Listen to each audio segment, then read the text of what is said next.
In 1978, something absolutely insane happened to Spider-Man. And I'm not talking about another clone saga or a deal with Mephisto.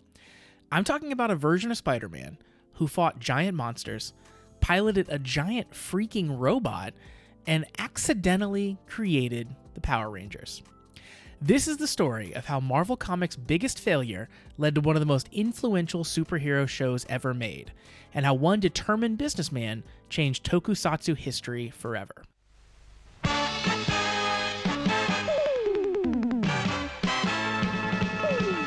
Let's rewind to 1970. Marvel Comics is crushing it in America. Spider-Man is a household name, Stan Lee is a legend, but there's one market where Marvel just cannot get a foothold: Japan. The biggest comic book market in the world, and Marvel might as well not exist there.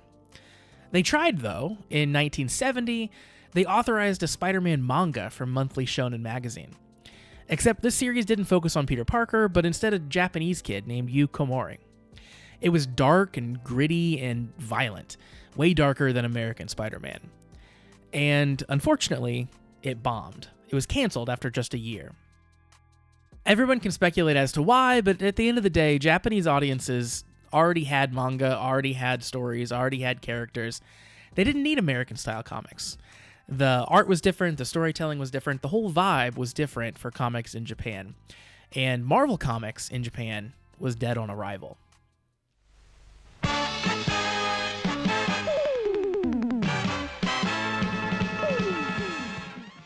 Flash forward to 1976. Enter Gene Pelk, a former radio announcer with a crazy idea. Pelk walks into Stan Lee's office, and he basically says, "Stan, you guys are everywhere, except the biggest comic market in the world. Why aren't you in Japan?" Stan's response? They've never shown interest. But Pelk doesn't take no for an answer. He convinces Stan to let him go to Japan on his own dime to figure out why Marvel keeps failing there. So Pelk flies to Japan with business cards that say Marvel Comics Representative Japan, which, let's be real, is a pretty bold move for a guy who doesn't actually work for Marvel yet. He starts meeting with publishers, trying to make deals, and he actually does succeed in inking a deal with publisher Shueisha to run a slightly reworked version of American Spider-Man in their weekly Playboy magazine. Yes, Spider-Man was heroically fighting the Vulture next to nude women. As you might expect, this run didn't last very long and didn't gain much attention from readers who were, understandably, a little preoccupied. Other comic publishers? No interest in running or adapting Spider-Man comics. They already have their own system, their own artists, their own readers. But then Pelk realized something crucial. Maybe the answer isn't comic books at all.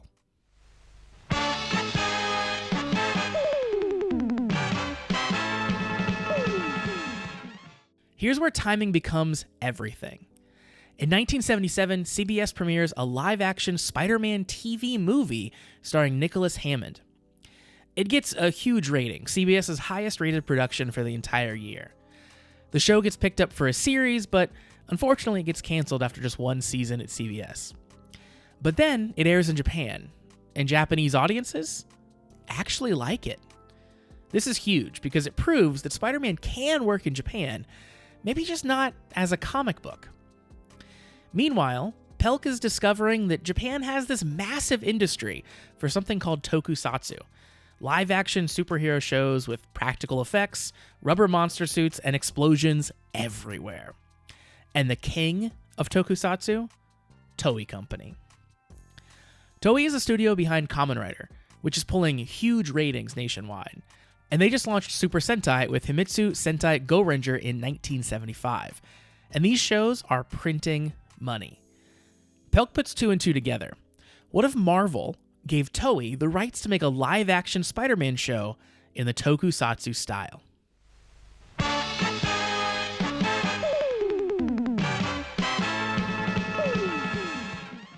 Pelk reaches out to Yoshinori Watanabe, the vice president at Toei, and they start negotiating.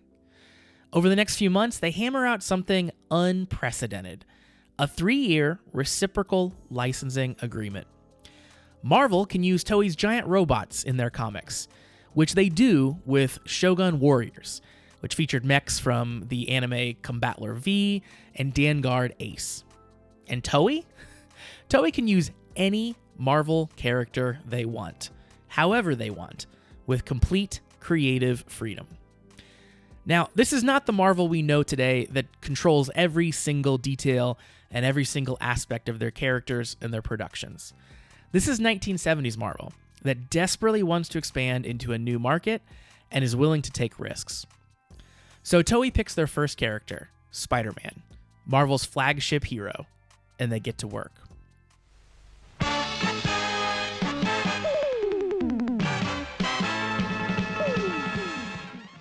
Toei decides to go absolutely wild in this adaptation of Spider-Man. First, new origin story. No radioactive spider. Instead, Spider-Man gets his powers from an alien named Garia from the planet Spider, who's fighting an evil organization called the Iron Cross Army. Second, Spider-Man isn't Peter Parker. He's Takeya Yamashiro, a 22-year-old motorcycle racer. Third, and this is the big one, Spider-Man gets a spaceship called the Marveler that transforms into a giant robot called Leopardon. Why? Because giant robot anime like Mazinger Z and Combattler V are huge in Japan. If you want kids to watch your show and buy your toys, you need a giant robot. Toei is basically taking Spider-Man and injecting him with pure tokusatsu DNA.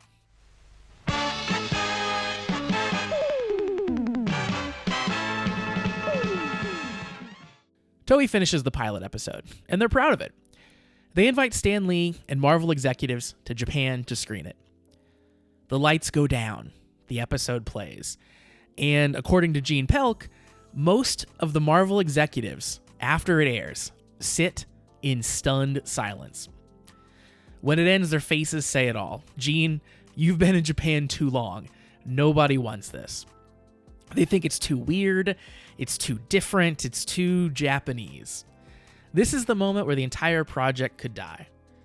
But then, Stan Lee stands up and he applauds. Stan says this is a real-life comic book. Adults will love the camp and kids will love the action. Stan thinks it's a huge hit. And he just gets it. He understands that Japanese audiences aren't American audiences. You can't just copy and paste Spider-Man into Japan and expect it to work. They'd done that before, and it hadn't. He knew they had to reimagine him. Stan's approval saves the project. Marvel greenlights the show.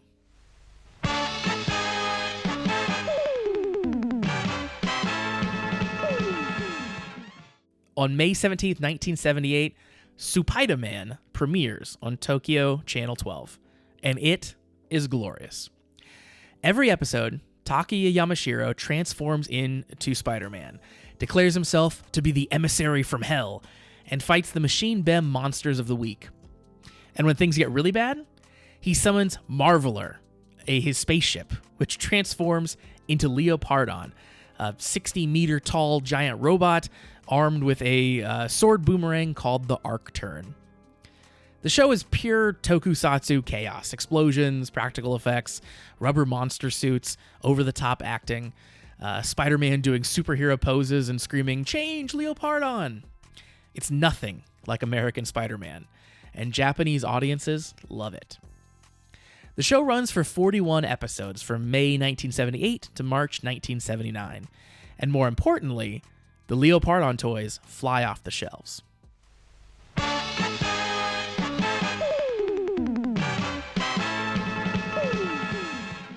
Here's where things get really interesting.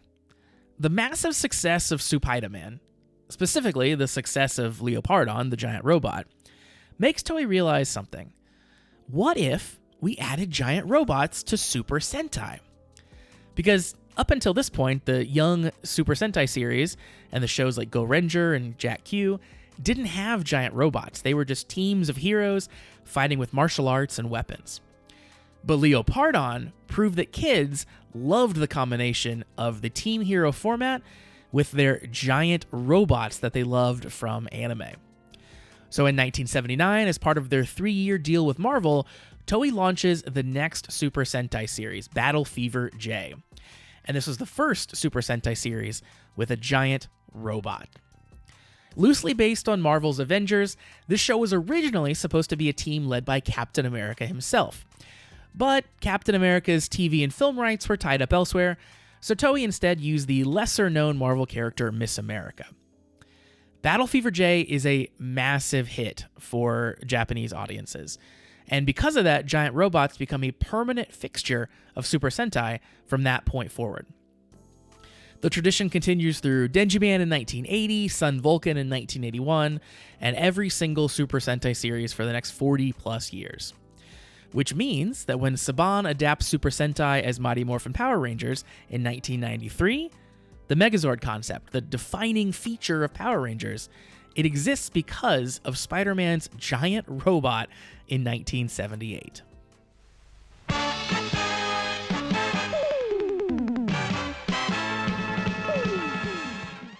But to rewind a bit, there's arguably an even closer connection between Marvel and Power Rangers.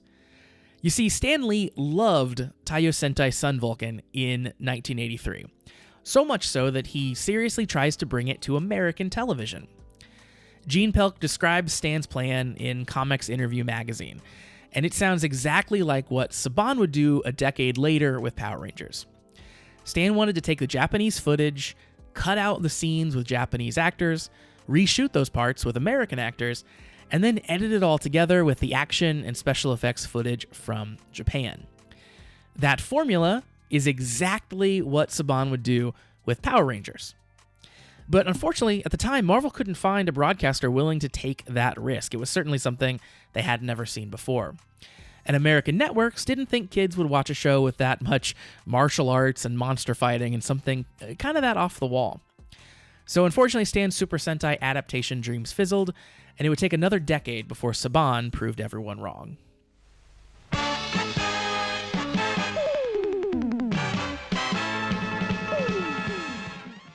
The Marvel-Toei partnership ended after 3 years, as agreed. Stan Lee was hesitant to pursue more collaborations after the Super Sentai adaptation attempts didn't work out in America. Both companies moved on. But the impact was permanent. Supaidaman introduced the giant robot concept that defined Super Sentai moving forward. That innovation led directly to the creation of Power Rangers, one of the most successful kids franchises in history.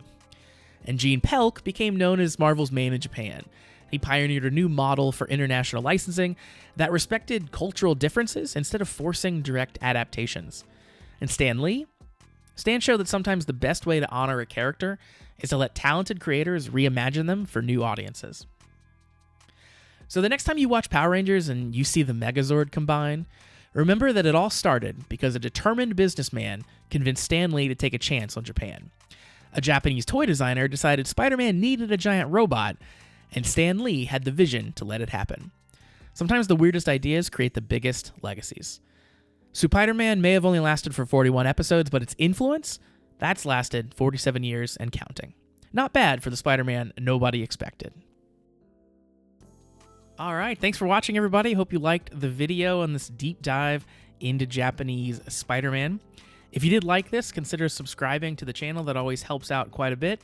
And check out these other couple videos linked here. You might like those as well. If you did like this, consider checking out my podcast as well. It's called The Comment Writers. It is a Kamen Rider review show.